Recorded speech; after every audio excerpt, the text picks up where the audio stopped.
Testing, testing, 1, 2, 3, testing, 1, 2, 3. Let's do it. All right. Good morning, everybody. This is Dom Warp Vision from warpvision.org, lead photographer and branding photographer here. Bring you the inaugural episode of Branding to Business. So what is Branding to Business?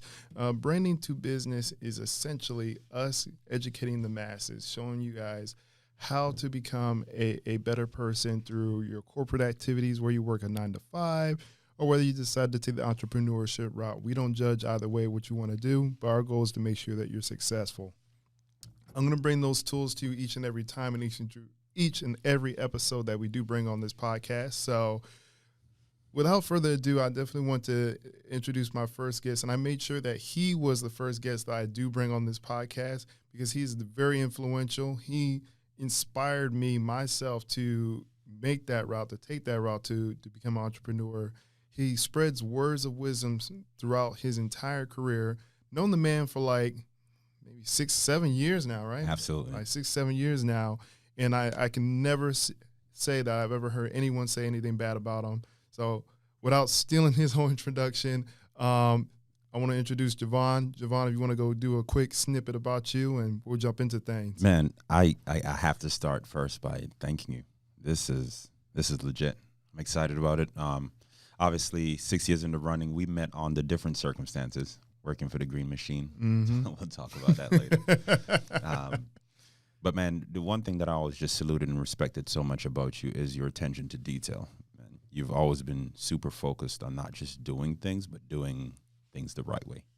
And so I'm excited to connect and to just not only learn more about, obviously, what you're doing and be a part of pushing this vision and needle forward, but to be able to share insights, resources, solutions to other entrepreneurs. You know, we're still on the journey. You know, we're not necessarily there yet.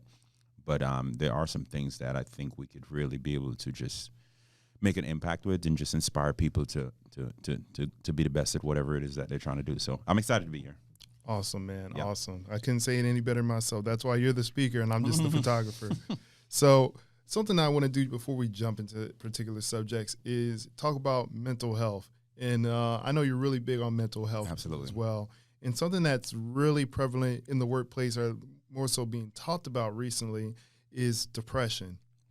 Suicide rates have been increasing, and people have been stemming it from their work-life balance. They've been stemming it from being overworked, stressed. They just aren't happy with themselves.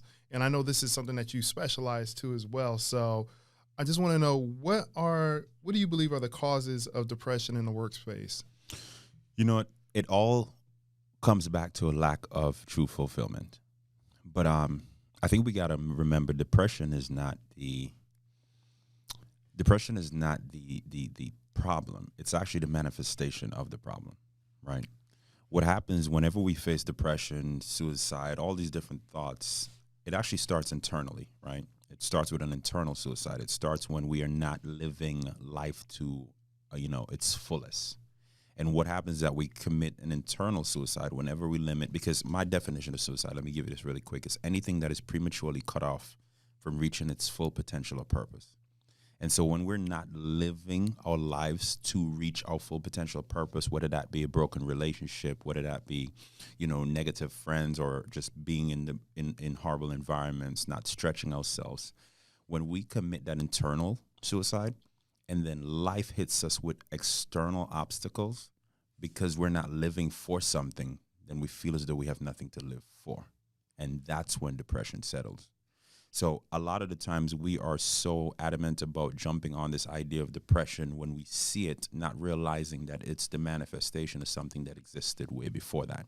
And I think that's why that's my passion and my heart, to intercept that internal suicide, because that's where the problem begins, So when it comes to the workplace and when it comes to lack of fulfillment, it's really, truly digging deep within yourself and asking this question continuously.